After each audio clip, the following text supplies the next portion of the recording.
Corona जैसी महामारी के कारण देश में लगी आग पर हर नेता और पार्टी एक दूसरे पर बयानबाजी कर अपनी रोटियां सेक रहे हैं। कभी केंद्र का कोई मंत्री राज्यों के ऊपर टिप्पणी करता है तो कभी राज्य का कोई मंत्री बयानों के जरिए हमला करता नजर आ रहा है।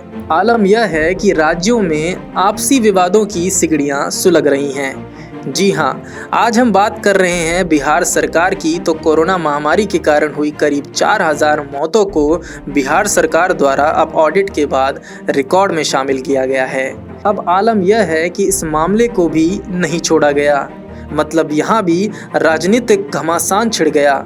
बता दें कि बिहार के पूर्व मुख्यमंत्री और राष्ट्रीय जनता दल के प्रमुख लालू प्रसाद यादव ने नीतीश सरकार पर ट्वीट के जरिए निशाना साधा। लालू यादव ने अपने ही अंदाज में ट्वीट किया और उन्होंने लिखा कि बन आंकड़ों का दर्जी, घटा बढ़ा दिया मनमर्जी, फर्ज भूला नीतीश बने फर्जी, अपार हुई जग हसाई फिर भी शर्म न आई।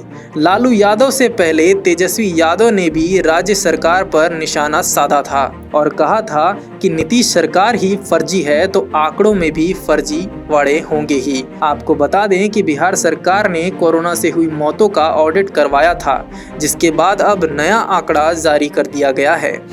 अभी तक बिहार में कोरोना के कारण 5500 के करीब मौतें दिखाई जा रही थीं, लेकिन अब एक ही दिन में पुराने आंकड़ों को जोड़ दिया गया है और अब बिहार में कोरोना के कारण हुई मौतों की संख्या 9000 पार कर गई है। इसके बाद राज्य के स्वास्थ्य मंत्री मंगल पांडे ने कहा कि सरकार ने कोई नंबर छुपाया नहीं है, बल्कि नियमों के साथ सभी के सामने रखा है।